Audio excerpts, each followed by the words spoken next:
There It doesn't we say go. schedule now. It says you are live. Oh man! So how about that Michigan State game this weekend, Stoner?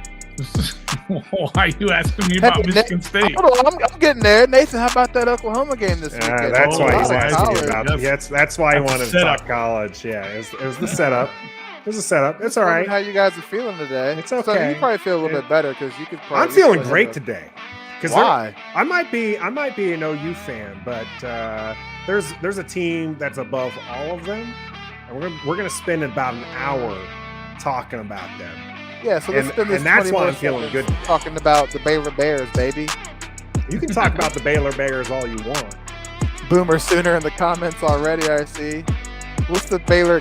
Was it Gig'em Bears or?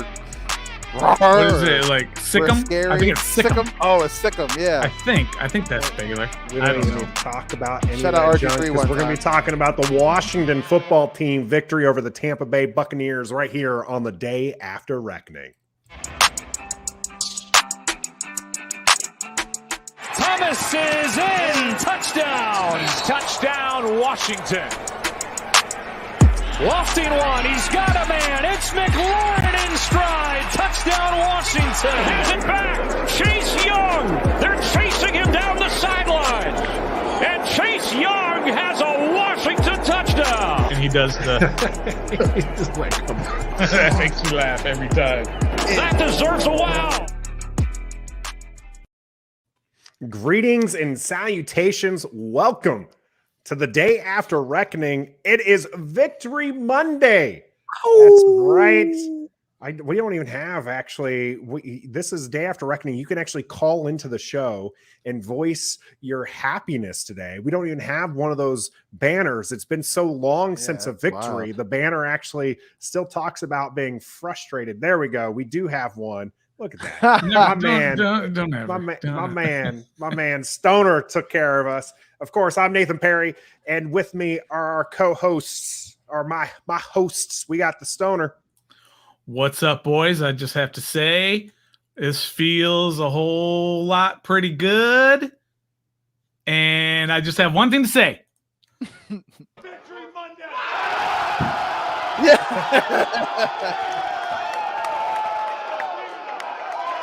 Oh, feels so good, Victory boys. Monday. And of course, we got Trevor as well.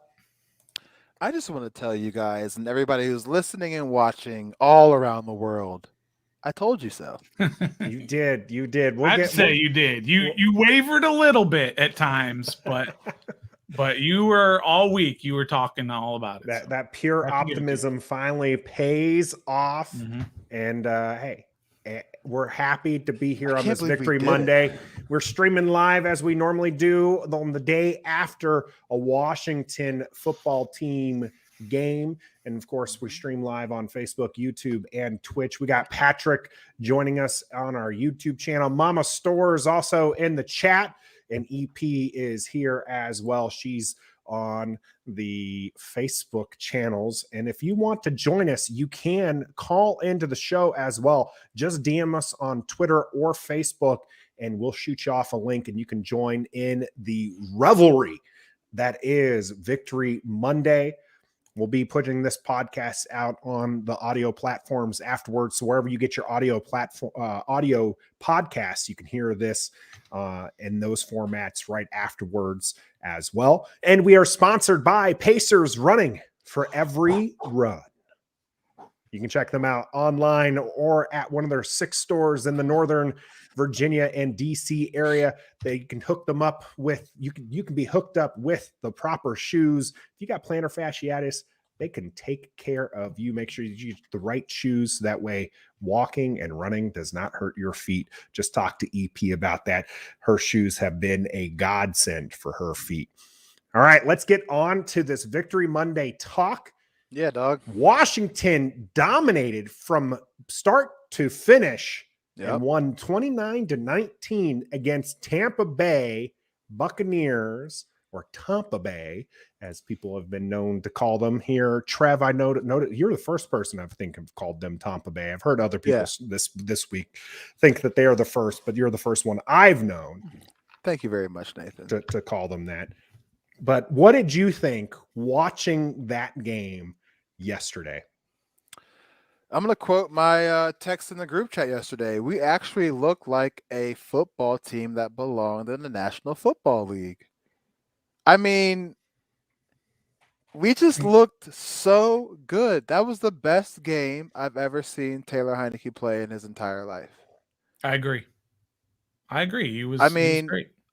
That was the best performance I've seen by the secondary in a long time.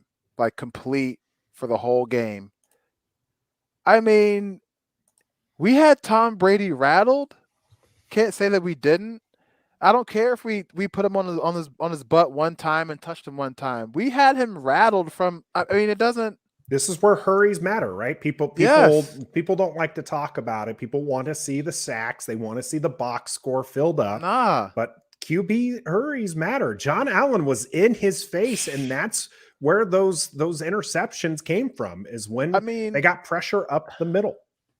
It was really, really, really, really, really, really good to see. And it was, you know what else was kind of shocking to see? Our kicker made everything without any, what's the They word weren't I'm even looking close. for? They were. No, you weren't They even were concerned. on target. Yep. Yeah. There was no holding your breath. I think there was a little.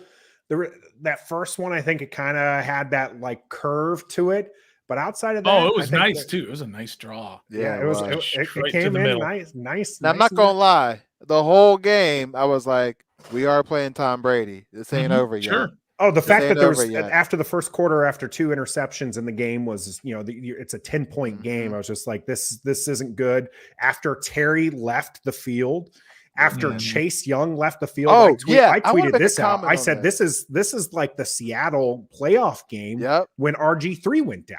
I was just waiting for the shoe to drop, and then Washington just kept playing dominant football. Yes. Like, it was amazing to watch. They learned something this bye week. Whatever happened during the bye week or whatever, they paid attention, it resonated with them, and they responded to adversity. Not adversity from Tom Brady, but from our own injuries and everything from our own team. So, well, at least defensively, maybe it wasn't just over this period. Maybe the last 3 or 4 games, they've kind of been building towards this dominating performance. They really have. And this defense was dominating. Yes. No matter what stat you look at, this defense dominated the game. They made Tom Brady look ordinary.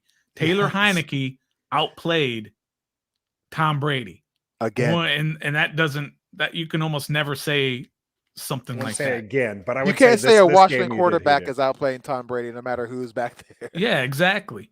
And so maybe this is finally who this defense is that we've been expecting. Maybe they've finally shown up, and it's been building towards this. Maybe they can sustain that. The schedule gets easier. Let's not look too far down the road and just talk about this game, but maybe it's building. Maybe it's building. Who knows? Do you think that this game was a bigger victory than the Steelers game last season? Because really there are a lot of parallels there, right? No one expected them to win against Pittsburgh, even though there was that funky scheduling for Pittsburgh. Pittsburgh came into that game undefeated, dominant, really one of the league's best teams last season up to that point. Tampa, one of the highest scoring teams, has the greatest of all time behind center. One of the Super Bowl favorites this year. Yeah. Which game do you think was more convincing of a victory, and which one do you think fans will remember for years to come? Oh, this one. This one, because you have defending champion. Yeah, we beat Tom Brady of all time. We beat yeah, exactly. So I think this one for sure. I honestly can't remember the Steelers game as well as this one, obviously, because this was yesterday. But I feel like this one, we were in control of the whole entire game. I don't know if we were in control of the whole game of the Pittsburgh game. I can't really remember.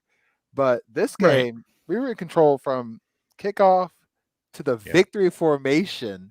As scared as even on the extra extra point attempt, they did the victory formation on that. Yeah, one. That was as scared as we were about, this is Tom Brady, This is the Super Bowl champion. It's not a huge lead. As scared as we were, there really wasn't any doubt when you look back on it.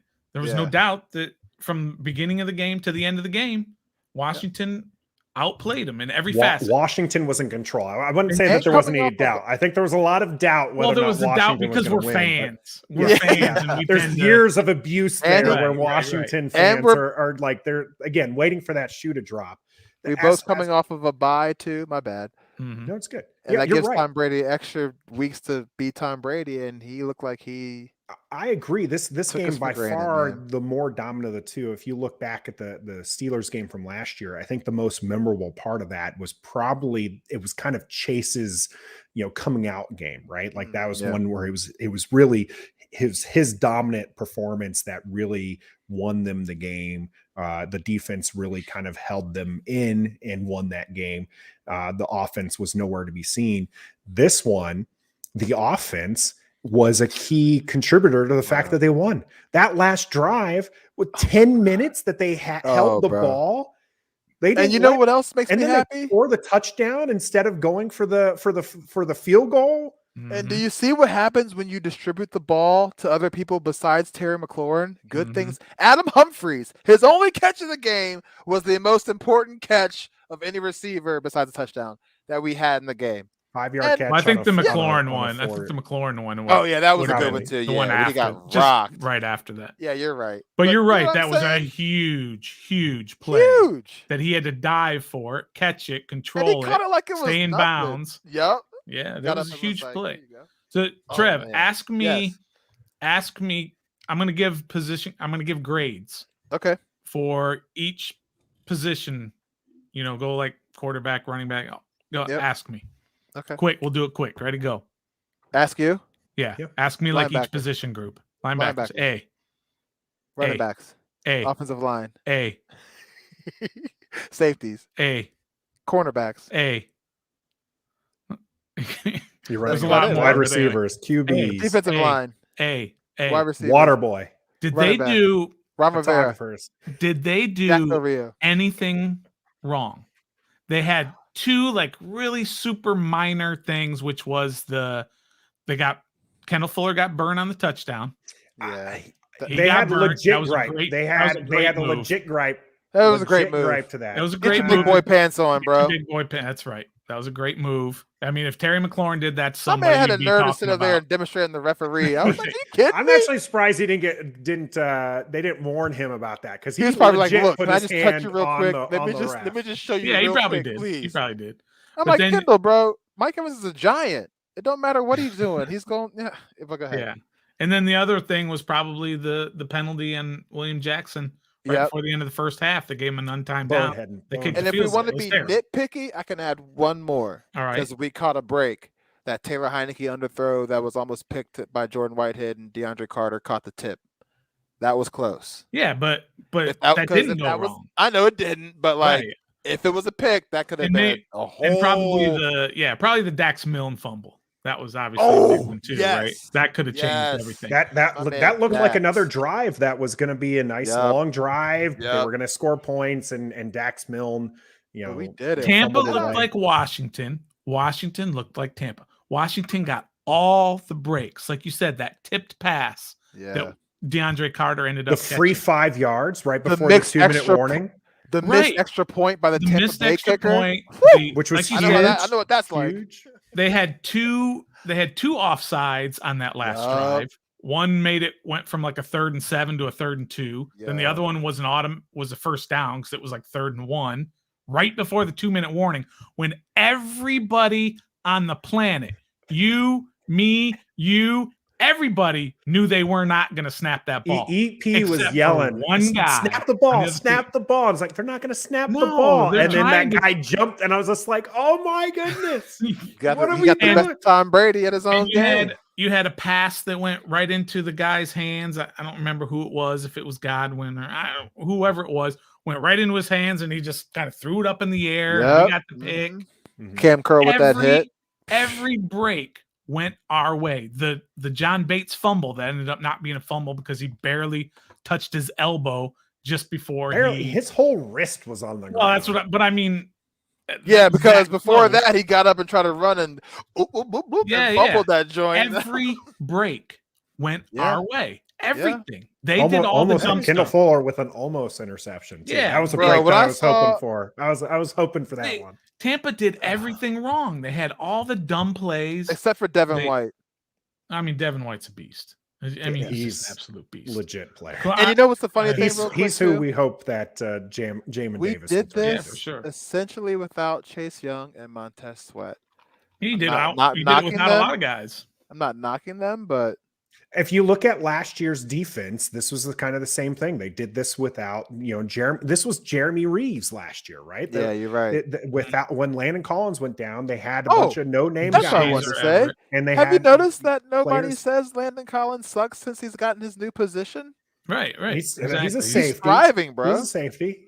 I know. His new position on the field. Let me ask you this: did you guys see can you recall any missed tackle by Washington? Yo, that's a good. Can you remember one missed tackle? No, dude. They swarmed the ball so good every time. Our linebackers, Leonard Fournette had like 8 catches for like 40-something yards because every time he caught it, he got pummeled. There. We were gang tackling. And their receiver, in case somebody missed the tackle. Tom Brady threw 3 passes over 20 yards the whole game. Threw 3 passes. I didn't say completed. Right. He threw 3 passes over 20 yards because whatever they were doing, whatever Brady was seeing, the guys were covered, and he had to keep dumping short. They also weren't giving him a lot of time, which was impressive that they were getting. That was another thing, right? The D line was getting there, and Jack Del Rio was calling up blitzes, and the blitzes were getting there, or at least the blitzes were causing the ball to come out quicker, which allowed your cornerbacks and your linebackers to play up and tackle early. And then you saw some of that gang tackling. I just want to remind people that they can call into the show. Just DM us on Twitter or Facebook. We'll shoot you a link and you can join us. We have our first guest. You know him. You love him. It's Josh Kirby from Kirby on Sports. We'll give our man the big screen here. Thanks, Josh, for joining us here on Victory Monday. I need to get a pair of these. That goat meat tasted good for lunch today, gentlemen. Oh, my goodness. I'll give you a backstory. Right. These pit vipers in the red zone lot, they were giving them out for free. You didn't give us? Did you get us any? I mean, it was one per. Yeah, there was a huge line. It that was, was a huge line all of a sudden. But there was a huge pit viper van. You just had to put your phone number and email, and you get a free pair of pits. Those things are like $80, $90 too. $100, man. $100. Yeah. So how does that compare to when we went to one of the games and we went up and got a free gift, and it was like these plastic burgundy colored sunglasses I got you wouldn't even give to your kids. These are so much better. Yeah, you can get those cheap pair of Washington glasses and like wear them when you're doing dirty stuff. I mean, but these are pretty dope. I mean, I'm gonna keep these nice. I had to throw these out for Victory Monday though. That's right. That Josh, how do you feel about goat meat? Tasted mighty delicious. So, what was the most impressive performance position-wise for the football team on Sunday? Well, from what I saw, I was sitting in section 131 that game. I want to say that Fournette was getting gang tackled a lot. I thought Fournette would have a lot more yards. I mean, he's an outstanding athlete for the Buccaneers, but I mean, just to say that just goes to show the testament of what this defense has been going through and what they're working through. And they were able to get to Leonard Fournette, from what I saw, pretty much the whole game. Yeah. The turnovers, defense came up big, pressuring Brady, getting turnovers, 2 interceptions, almost a third one if he would have caught that. But, I mean, off his foot, that would have been an interception if he caught that easy. But, I mean, defense looked so much better. And I'm going to say I think I'm not going to say for sure here, but I think the team rallied around Chase Young's injury. But, I mean, what a trooper Chase is, refusing the cart and coming back out afterwards and supporting his Giving team. a halftime And, speech. I mean, I hate to see what happened to Chase. It was terrible, but it's the defense looked exceptionally well. I think that Scott Turner let Taylor Heineke do more of what he wanted to do instead of just keeping him caged as a pocket passer. He did exceptionally well. The tight end position, boys, they got to boost that up because, I mean, there's so many injuries there. Brandon Sheriff got injured again, came back. McLaurin got injured. He came back. Missed 3 snaps, by the way. Only 3 snaps with a collarbone injury. Yes. So, I mean, gentlemen, the injuries are there. We got to continue to stay healthy for this Washington football team. If they're going to continue to provide this success, I mean, come on. I mean, was this game now a flash in the pan? How is Washington going to handle a road test against the Carolina Panthers team with now Cam Newton back on their squad? You got to look at how Washington is going to respond and how they're going to move forward from this. Because we were talking, you, me, and Parker, Nathan, on his show. And what? You guys were on Parker's show? This might have been a flash in the pan. And, I mean, it's just, I can go on and on, but defense looked good. Heineke with no turnovers. It was great, man. It was a great time. I was there live. We were incredibly hyped. I couldn't believe I was there for it. As much as a lot of people want to talk about how this fan base is toxic and everything, if this team wins, the fans will come right along with us and everybody will be happy and hyped and everything will be great. If they just win, then this is how it'll be all the time, how we're feeling right now, how Josh is talking about how hyped it was in the stadium. And I heard that from a lot of people, that there were a lot of people there and it was lit, right? It was hopping. You don't need pit viper, glasses to be exciting when you get the victory. That's what it's all about. Yeah, it was a great experience, gentlemen. And I mean, like, there were everybody was friendly in my section. It was a great time. I will say, if you go to a Washington football team game, you either sit there, pay for parking, go in and do your stuff pregame, just, go walk around, meet with your connections like the podcasters and stuff, and sit down, enjoy the whole game. Or you're going to be one of those people who get up, use the bathroom, get a bite to eat.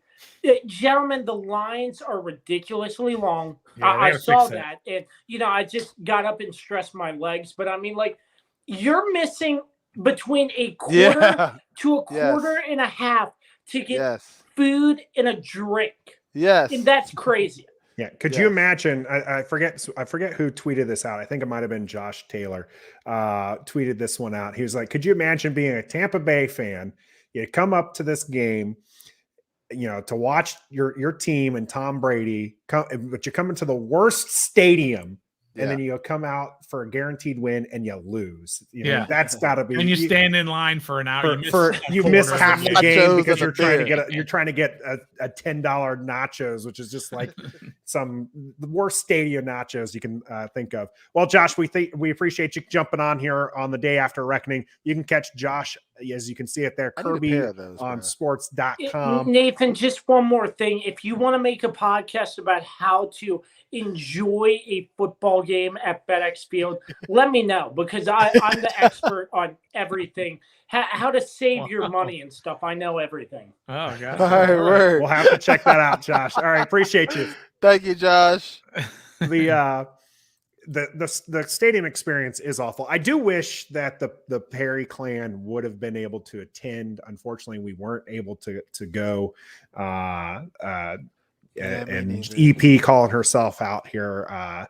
We did miss that game. But I'll be there for Monday Night Football. I'm not going to miss that one. So we'll see how that goes. I think that's a winnable game. But like Stoner said, we don't want to get ahead of ourselves. We want to talk about this game that just happened against Tampa Bay. Of course, you can join us just like Josh just did. Just go ahead and DM us on Twitter or Facebook. We'll shoot you out a link and you can come here and join in the fun and excitement that is talking about the Washington football team's dominant victory over Tampa Bay. And really, it was dominant in every aspect. Now, typically, we don't get to these till a little bit later, but I want to make sure we get this out right now. Let's do the go-goes and no-goes at this moment. And then can we talk about something else after this? Because I want to talk about. Of course, we can. Okay. We got all show to talk about the go-goes and no-goes. That's what, before we get to the dollar, which I know you're also very excited to get to. But first, Trevor, why don't you give us your go-go? All right, see you. Your go-go. We're not talking dollar I'm yet. Going. No, my go-go. The entire team, from coaching staff to Joey Sly kicking on kickoffs, like literally the whole entire team, man. I mean, it's basic as hell, but it's legit. So can't argue with that. There wasn't one bad. There wasn't a guy you can look at and you say they didn't play well. So no, everybody played well. So I would go with my. You got to single one person out to give me a go. Okay, fine. Okay, John Bates. He's my go-go because he stepped up when he had to as a pass-catching tight end, not a block-catching tight end. He caught a couple balls that were very important. I mean, the challenge call with the elbow, he fumbled it, but thank God for the elbow. And then that nice little right in the middle center catch across the middle. That was a nice for catch. a first down. That was a nice catch. Okay. So. It wasn't easy. As Ron Rivera says, John Batesman. That's right, John Bateman. I'll go with John Bateman. Yeah. All right, Stoner, you got a go-go? I'm gonna go with Scott Turner. I thought he played. I thought he called a great game. Yes.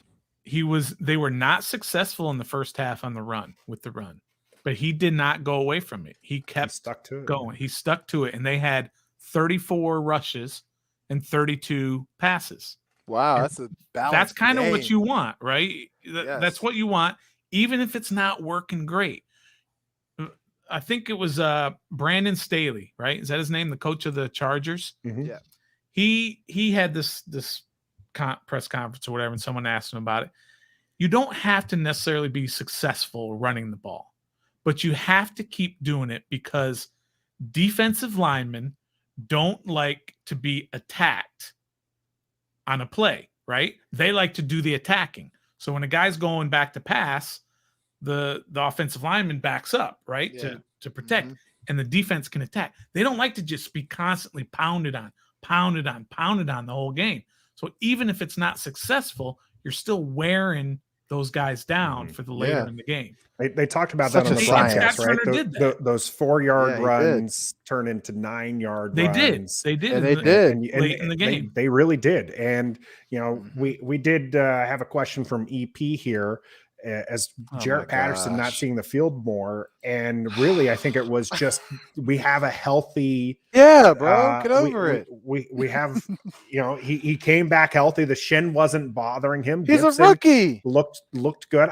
Jarrett Patterson still saw touches. He's the third string running back. I think that's the reason why you're not going to see him. I'm going to give my go to Gibson, who just kept pounding it and kept pushing it and saw those holes. I mean, there was those times where he ran into a pile and then just moved to the left or moved to the right and just found that extra 2-3 yards. And that was the difference, right? Being able to find those and I really, Gibson's is a gimme, but I mean, so are a lot of those guys. Cause like you said, I mean, everybody kind of deserves a game ball in this moment. I mean, you have an unheralded, this guy was cut 6 times. He's picked up as the kick returner.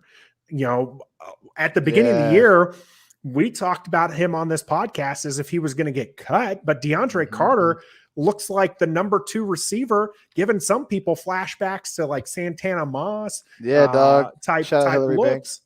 Yep. And he really he honestly has been very impressive these last few weeks as the team misses Curtis Samuel, who I was told was going to play this week.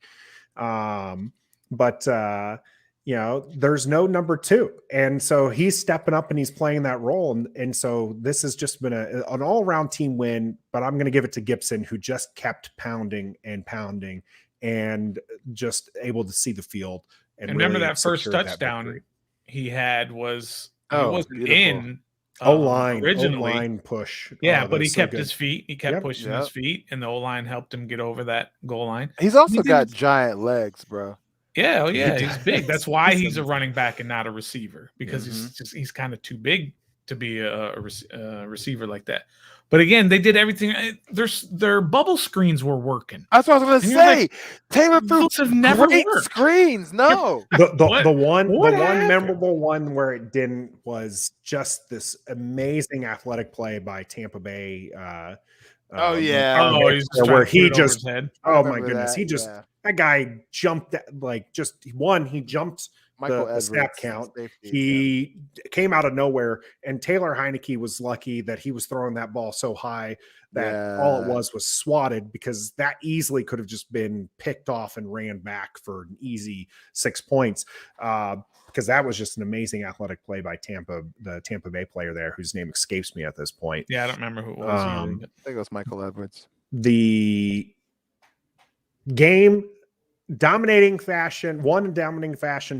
There was a couple miscues. Do you guys have a no-go for this game? Yeah, I do. Injuries, man. Yeah, injuries. I know we can't control that, but like, dang, man. So we lost two players, right? We lost Ricky Seals-Jones and Chase, right? Ricky Seals-Jones is not? Yeah, Ricky Seals-Jones. That's why Bates got to. That's why Bates was in there so much. More. Right. Yeah, that's right. Oh, that's right. He was like grabbing his whatever. Yeah, he said it's his thigh. Is Taylor Heineke's hand an issue with it being wrapped? Is that an issue? No, I think no. He even said it was just he hit it on a helmet, and it was just kind of bleeding, so he had to have something on it. And plus, it's his left hand. So, not his throwing hand. So but if not injuries, a player that's a no-go. Wow, I don't. I've got William Jackson, I guess.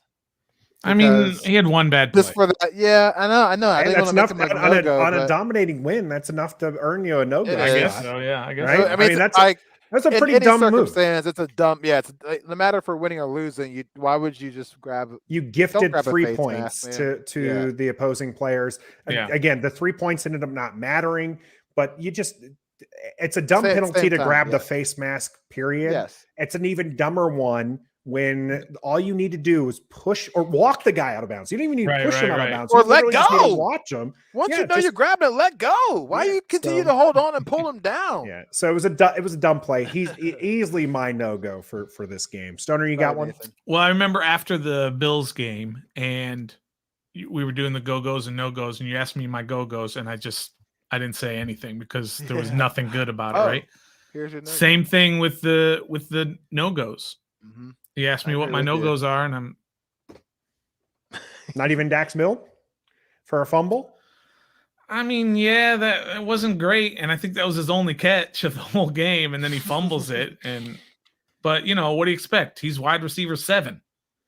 He shouldn't even. It looked like he secured the field. Ball too. Like he had the arm 2 hands on it. He had the other arm around it. It was just an amazing peanut punch. Yeah.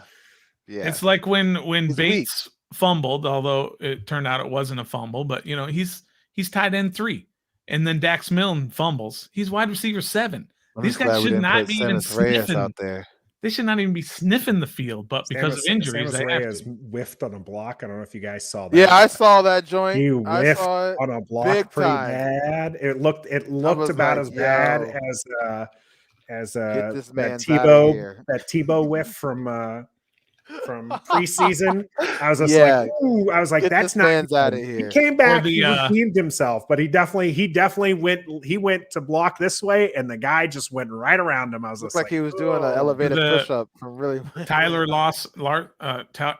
Larson block in the first half, or non-block when he snapped it, and then Vita Vea was just like, I'm out, I'm gone, and he makes it tackle. But then I think the very next play, he had a really good block where he had pushing his guy down 2-3 yards downfield. So and a go shout out consistency, to the offensive line too. As many injuries as we go through every week with them. I mean, we allow some sacks here and there, but for the most part, Taylor got I think a lot of the sacks I think could have been avoided. Yeah, I think that there's there was a couple that could have been avoided. I do think Taylor Heineke did an excellent job. Maybe not excellent. He did a good job. I think the Hive is definitely reinvigorated. I think this is just shows what we've been saying is that this is a kid who can be a solid backup for years. This is he shows you why he should be playing in the NFL. I mean, he literally looks like a backup play.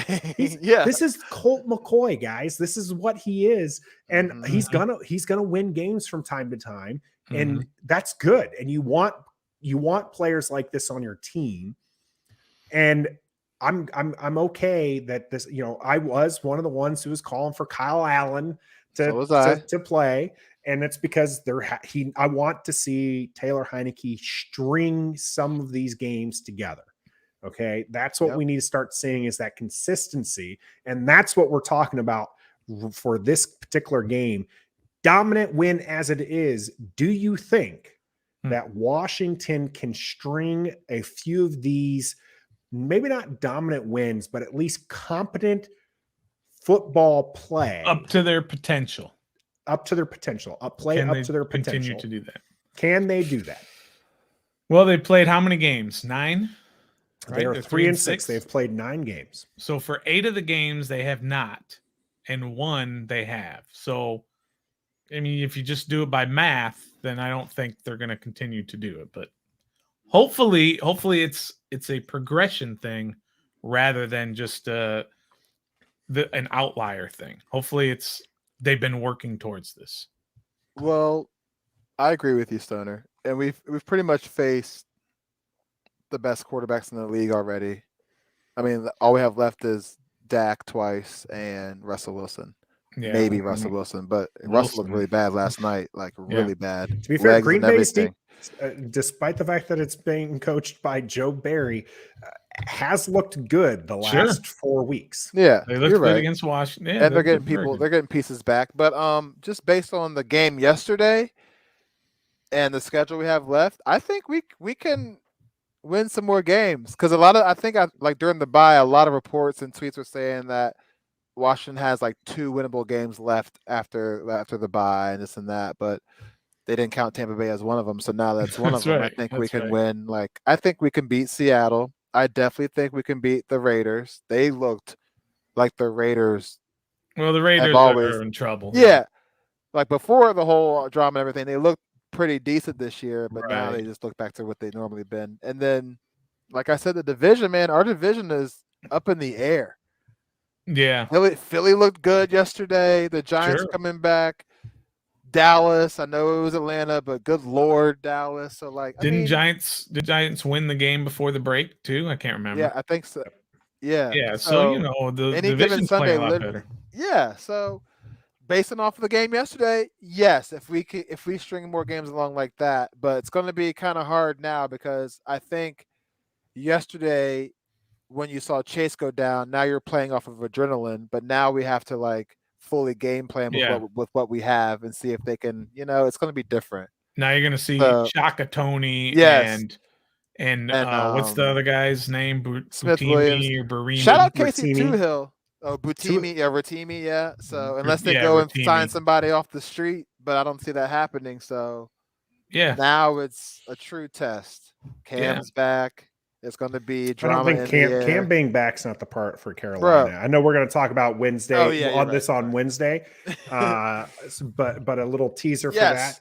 But Christian McCaffrey is the part that scares me on that team more so than Cam Newton. Sure, for sure. But we'll talk about that on Wednesday's show.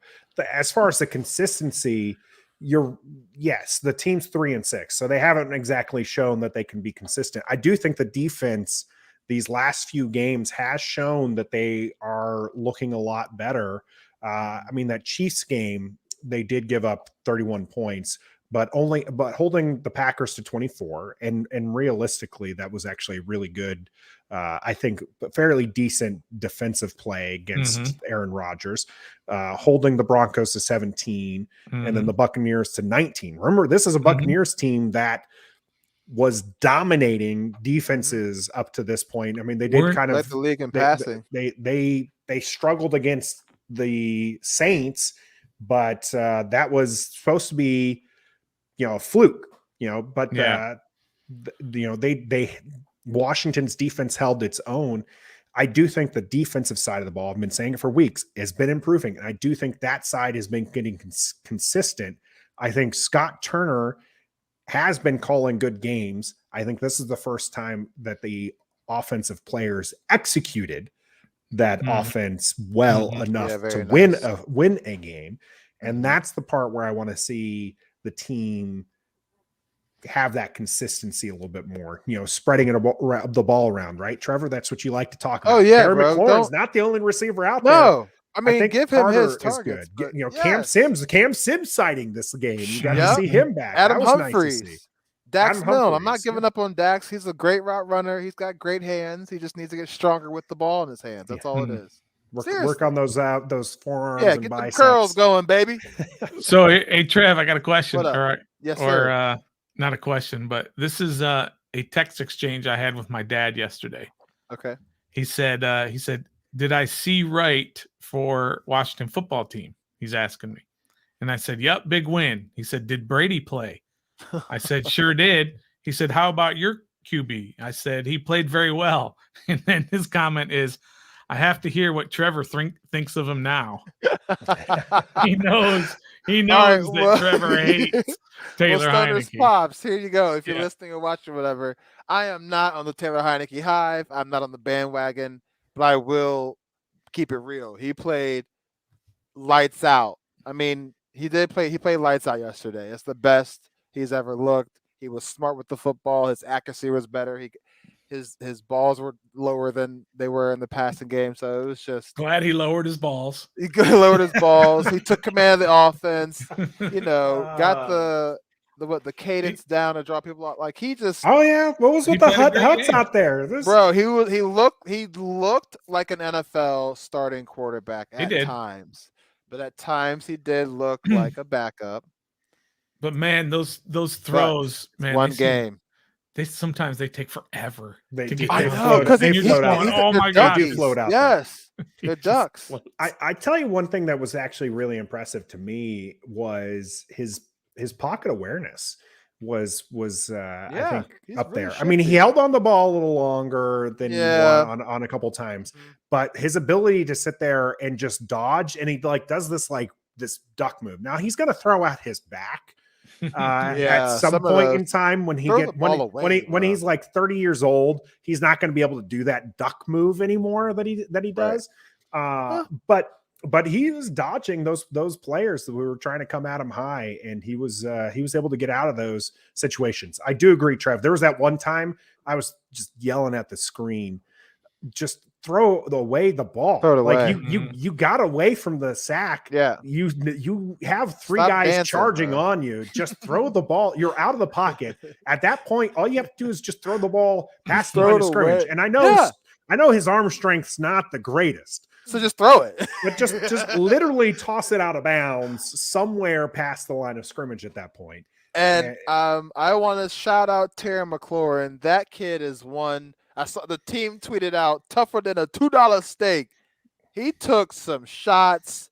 I thought my man was out cold on that last reception he took, but he got up and pumped his chest. I was like, oh, we good. We're going to win this game for real now. Now I know. What a game, guys. We beat Tom Brady. Yeah. And that pass also, that touchdown pass to DeAndre Carter was a thing of beauty. Oh my! And he does that every once in a while, right? You remember the one? Yeah, the Ricky Seals-Jones game one. Just perfect. Sometimes he's got that. It's like a golf shot. He's like me when you go golfing. You'll play just terrible, and then like on 15, you'll just stripe it right down the middle, and you're just like, well, why can't I go do that golfing every time? But that's why you keep going out, and that's why you keep coming to the games. Why doesn't because Taylor of those Heineke right do there that every time? And he can't. But sometimes I know this is a hypothetical, perfect. but it's who I am. If we have Chase Young, Montez Sweat, and Logan Thomas, and then they have Antonio Brown, Rob Gronkowski, Scotty Miller, do we still win? Well, I know it's a hard question, but do you think we were that good because they were missing pieces, or because we actually got it together and looked like a real football team? Well, I mean, they've been missing pieces. They've been missing pieces, and I don't know. That's hard to say. It's not that easy to just say. It's not black and white, right? Yeah. Well, if you had these guys, then they would have won, or if we had these guys, then it would have been the same. You're right. I don't know, but I mean, Tom Brady was just he I don't think it would have mattered yesterday. Didn't look good. I don't think it would have mattered yesterday. Yeah, I don't think it would have mattered yesterday. I think that the team was coached well. I think that the pressure was being brought from the inside. So the players that you're bringing for the defense are rushing from the outside. I think that the, Brown and Gronk and them, you still just wouldn't have had the time to get the ball. Tom Brady wouldn't have had the time to get the ball. Hey, we're going to keep the phone lines open for 5 more minutes. So if you want to go ahead and DM us on Twitter or Facebook, we'll shoot you a link and you can join us here on this Victory Monday and you can share your thoughts on the game. And we'll keep that open for 5 minutes, and then we'll go ahead and get to dollar here at about we don't 50, have to do that. 50. We will get to at that at 50 yard. I got homework to do. And I got some stats for you. Yeah, let's get to the stats first. I got some stats here for you. Are these PFF stats? No, these are just game stats. Okay. Some of it just amazes me. Like first downs, we had 23-14 in first downs. I mean, that's dominant, right? Yes. Third down efficiency. Facebook chat. Third down efficiency, 11 for 19 offensively. Wow. We were 11 for 19. I mean, this never happens. We were. And in Tampa was 4 out of 10. We got stops on third down, bro. Third down stops. I should have I should have bet that one again. I thought I bet that one weeks ago. On the third down conversion, before you get to more of those stats, Stoner, they showed the graph, this graphic up on the broadcast. Not only was Washington converting at an impressive clip for the third downs, but the average yard to gain mark was at like 7.5 yards for third down. We had a lot of third short. For this game. So these were long third downs that they were making. Some of these were incredibly long that they were able to convert. Some of them were long third downs that they just made. Like I think there was the one that was a 3rd and 14. Third and 14. They got 12 yards and then went for it on 4th down and made. Yeah. And that is just equally as impressive. So they were very aggressive yesterday in the play calling, and that showed up, and big reason why they won. And real quick, I'm not going to go through a ton of them, but total yards was 320 to 273. Yeah, that's good. Yeah, but this is the impressive one. Total plays, Washington had 71 and Tampa had 47. And to piggyback on that, Washington had 9 drives and Tampa had 10 drives. Tampa had one more drive, offensive drive, than Washington did, and yet we ran 24 more plays than them. That because we were running the ball, baby. Because we were running it and we were getting a lot of first downs. What was the time of possession? What was the time of possession? You're right. That was another one. I don't have it right here, but I'll get really close. It was like 39 minutes and 22 seconds to like 19 minutes and something or whatever. That last drive was almost half. It was 10 minutes. Almost half of what Tampa Bay had. Yeah. I'll pull up the 39 to 19 or 39 to 20. Bro, that was ridiculous. I cannot believe that was a great Tom drive Brady yesterday. And all those third down conversions that, like you said, you had the one to Humphreys, you had Gibson get a couple, you had the first down. I mean, there was one to what's his name, to Gibson on the pass Yeah. Heineke is falling backwards and just flipped it. and just fling. And he caught it. It looked good. God. It looked like a good pass too. It wasn't a duck or anything. No, it was the perfect. time of possession was 39 minutes and 8 seconds for Washington, 20 minutes and 52 seconds. That means that last drive was half of what Tampa Bay it had was, the Nathan, entire it was game. what? It was what? Half. Half. Emphasis on the half. Right? We beat Tom Brady. And like Tony says there in the chat, I think you put it up, and I put it up there. Shout out to Tony. I mean, Sly was great. He was great. Bro. He wasn't good. He was great. He had 3 for 3 and an extra point. And there was nothing like, no. What do you think of the decision not to go for an extra point or 2-point conversion at the end there? Oh, that was the smartest thing ever. That was a great. Just don't give Tom Brady any chance. No. After Gibson scores the touchdown, they don't go for the extra point and they don't go for 2-point conversion. They literally just kneel the ball. Yep. Yeah, they don't take any time off the clock. It's untimed. Right. Literally just kneel let down. Him do that. Let him do that. We have 10. If for whatever reason, so you're up 10 at that point, right? For whatever reason, they scoop and score the other direction. They get 2 points. Now it's an 8-point game. Now you've given Tom Brady a chance to come down, score, 2-point conversion, tie it. But if you don't even bother with it and you just down it, it's a 2-possession game. You have to score twice in 30 seconds from your own 9-yard or 4-yard line or whatever. Yeah. And Tom's good, but he ain't that damn right. That was super smart. All I know is I appreciated it because I know I had $1 in there for Joey Sly making all of his kicks. So did I. And so it's time to pay up, bring out that $1 board. $1 board is out. Okay, so you bring that up. I'm going to go ahead and bring up the full board. The amounts where we're at now. Where we're at. We don't have to do all that. We definitely have to do all this. This is after, right? This is the full update here. This is the update. Oh, you guys, look at that! My computer is lagging. I guess I have to go. Oh, there you go. Wow. Let's get off the social media branding. $2. Take off the banner. Wow. I mean, we're only halfway through the year. There are 8 more games left to pick for $1. There's no way I got to make like 5 bets a show now. You got to do something. You just have to make you could probably make the $17 up in 4 games, but you have to hit on every single bet. You cannot miss. Can I do some same game parlays to counter to as long as we go against you. Yeah. But if we don't go against you, I'm doing that, dog. I might do some same game parlays. That's coming in the future. We're going to be doing those on the show. Okay. So for our audio listeners who can't see the board right now, the $1 update. I'm sitting atop the leaderboard right now at $19. Stoner is in second with $9, and Trevor is in the red. La la la la la. At -17. I'm sorry, Nathan. Your microphone. What? We did have some friendly family bets this last game that we're going to talk about. Yep. They didn't hit. They did not. We're going to have to explain it. Yeah, they didn't hit. We'll explain those. I do have my mom in the chat here, who's trying to fight for hers.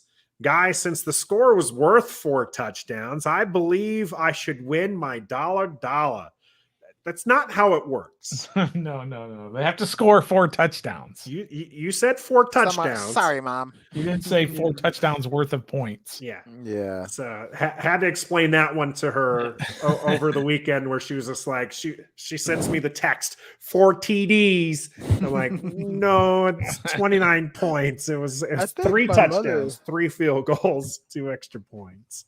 All right, you ready? Yep. Yes. Let's hit this up. Some of these were bye week bets, right? Mm-hmm. So the first one, Stoner bet that Chris Blewett would be cut before the Tampa Bay game, and both Trevor and Nathan went against that. And of course, why did we do that, Nathan? Why did we do that? I don't know. I thought Ron had an aversion to change, and I was wrong. Me too. Like, so notice the pattern here. Trevor and Nathan were both on that one. All right. So then Trevor made a bet. He said Kyle Allen was going to start against Tampa Bay. And Nathan said, yeah, I think you're right, Trevor. I'm going to go with you. If you're going to pull the trigger, it was the time to pull the trigger. And Stoner said, no. They're not switching up. Dang it. So I love that I just said that Ron had an aversion to change, so he's going to keep the kicker, and then I use the opposite justification to be like, no, he's changing the quarterback. That's my psychological method working against you. Yeah. So then Trevor makes another bet. Who are we going to make? He says Curtis Samuel's going to play against Tampa Bay. I must have been drunk making Remember these you bets. were talking. This was on Wednesday's show. I remember. And you were like, I was hyped. I was gonna cut it. I was gonna cut it up and put it out there. Should. I listened to it again he today. Is practicing Wednesday. He's gonna be out there Thursday, and 1,000% certain, bro. I was adamant. Yes. If you haven't listened to that, it's worth the rewatch. Go out. I listened to it again today. We might even clip it and show it. It was fun. It was a lot of fun listening to that because Trevor, man, you were adamant. You were so adamant. Certain. It's funny because I saw the reports where they were like, "It's gonna happen." After the show, they were like, "Yeah, he's talking to team doctors." I was like, "Like actual doctors." He ain't right. All right, both Stoner and Nathan were against that one. Yeah, there was no way. Good job, guys. Then Trev makes another bet. Hey, I'm on a roll here. And Trev says that Chase was going to have 2+ sacks. Oh, no, I can't even make that and bet Stoner anymore and this Nathan year. were both like, no. Hey, we haven't even touched on that. Real quick, do you think our season's going to be affected by that loss for the season? Real talk. We haven't talked about it. There's two ways of looking at it. One is he wasn't very productive when he was there anyway. Right. So that's one side of it. So no, you're not going to miss it. He wasn't productive in the box score. I do think that he has an impact on the game. Yeah. Okay. I agree to disagree. But you're right. Probably teams game plan for him. Right. Now teams don't have to game plan for Casey Toohill. Okay. They just don't. Yeah. So that part will affect him. So yes, overall, I think it will affect him. Will it affect outcomes of games? No. Okay. No, I don't think so. He wasn't that productive. Like Rest if easy. TJ Watt goes out, you're like, out for that's going to affect your overall defense. If Chase goes out, right now he's a really good player, but he's not doing much. So no biggie. That's what I think. I think you lose a couple impact plays over the course of these next 8 games that Washington plays. I just don't know that you're really going to notice those impact plays.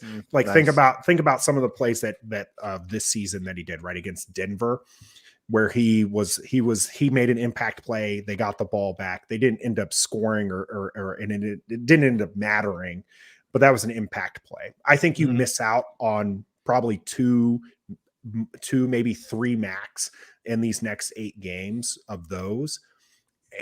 But you're not going to really see those, right? You're not going to really miss those because those are so few and far in between. What you do, the things that fans normally count on, those sacks, right? The box score type things, the sacks, the pressures, his name being called constantly because his name hasn't been called a lot this season on the broadcasts. That's the part where I just don't think that you're really going to miss him overall this season. I do think you're going to miss a couple of those impact plays, but because those are so few and far between, you're really not going to miss them. But heal up, Chase. Hopefully he's back for next season, 2022, and probably comes not back right strong. away, though. And people, why not? An ACL injury this late. ACL's 9 months to a year. It's very it's Adrian Peterson. Yeah, we'll see. RG3 did the same thing, but he wasn't ready, and his was later in the year too. You're right. I don't know. We'll see. I mean, Saquon Barkley last year. Oh, his legs are too big. That's his problem. Well, Chase doesn't have small legs. No, you're right. I'm just glad people won't be able to throw his OTA commercials in his face. Yeah, that'd be nice. Hey, don't hate the guy who was on top of that from the beginning. I was on top of that. There's right? you were right on there. an island. A lot of people were jumping on it lately. You were there welcoming people these last couple where of weeks. you been? Okay, so Trev said that both Nathan and Stoner said no chance.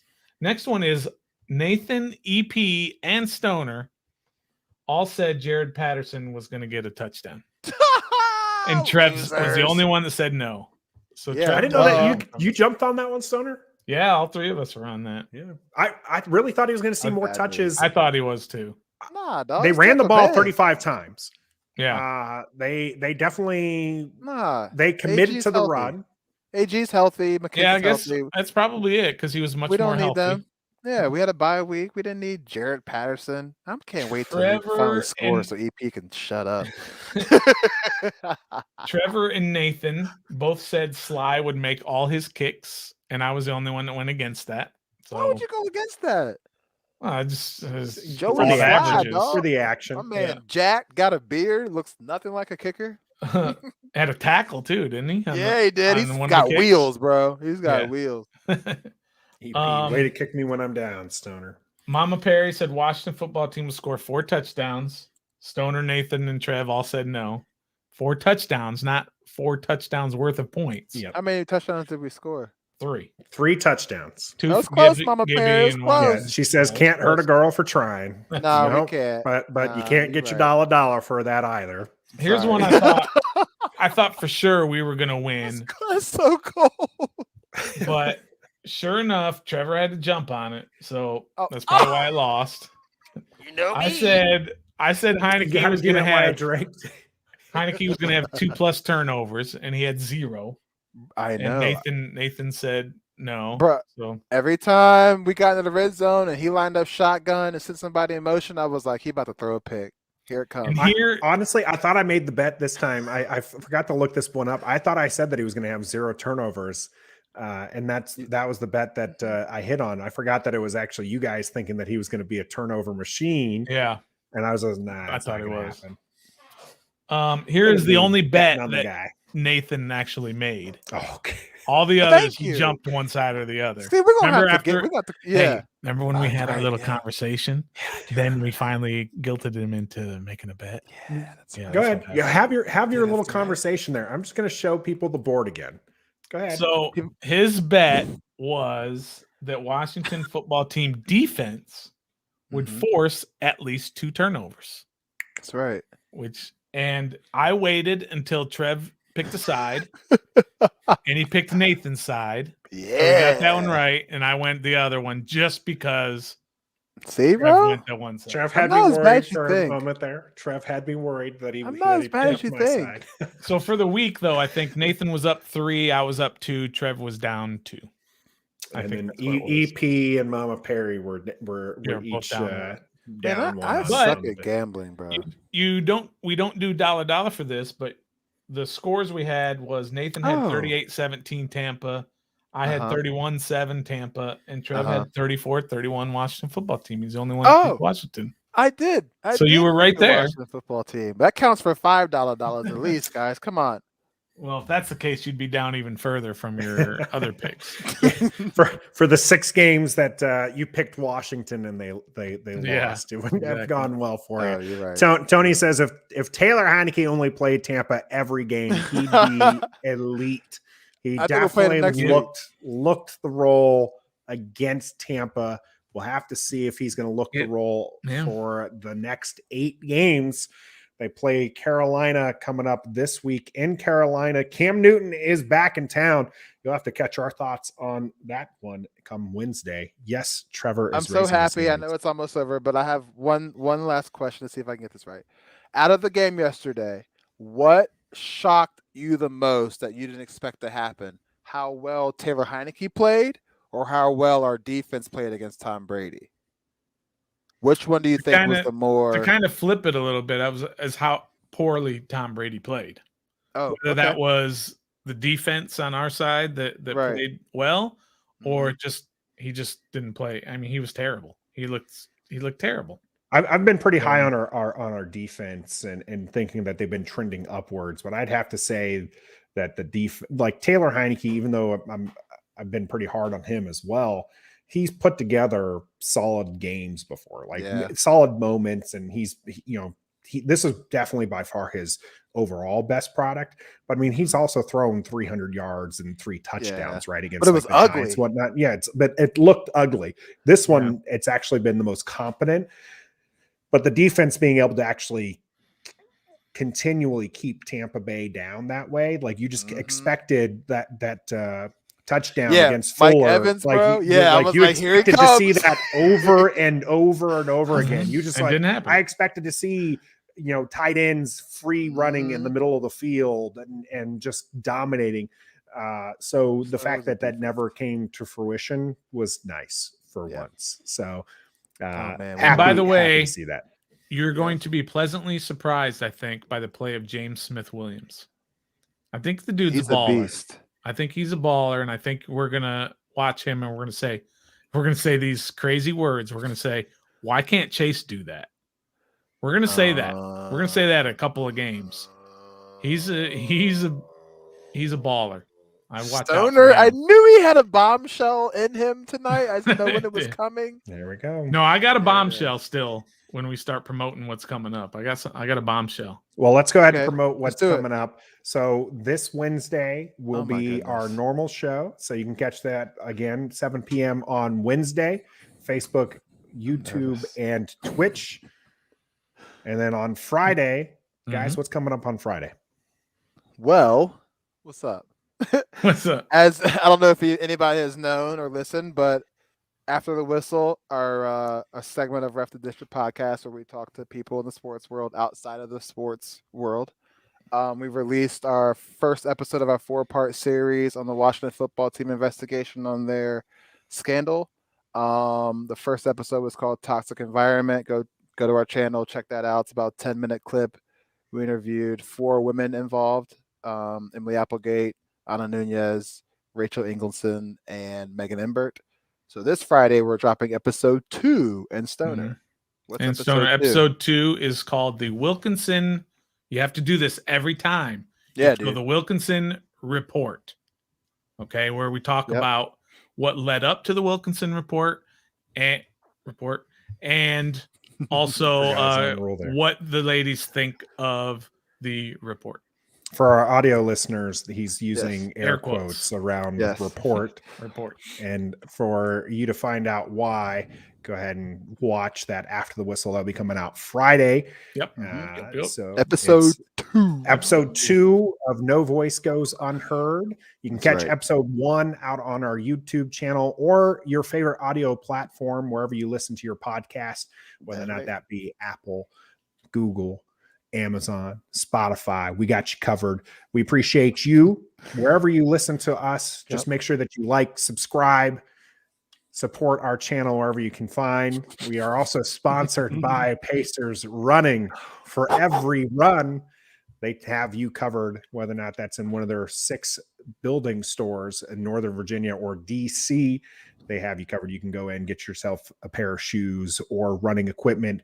They can take care of you. You can be like JP from the Junkies and run a marathon in under 5 hours. And I have another person raising her hand. So before we close the show, Stunner's got something to add. We get you guys. The bombshell? Is this the bombshell? The bombshell. Oh, God. You guys don't know this yet. Buckle in. On Wednesday, we will be joined by Panthers head coach Matt Rule. Stop playing. We got him for Wednesday. Carolina Panthers head football coach Matt Rule will be on our show Wednesday. You cannot wait. That's going to be awesome. That's great. I can't believe we got the coach. Stoner, there you go. Nice pull, bro. Yeah, buddy. All right, so Matt Rule's going to be here on Wednesday. I guess I can wear my Matt Rule on Wednesday's show. You'll catch that live on Facebook, YouTube, or Twitch, 7 p.m. And until next time, be a fan. Victory fan! Victory! We love Washington, and we some die-hard fans. Yeah, we are. You know we keep it on 10. 1, 2, 3, let's go. And they gifted. We are Ref the District. Podcast. Come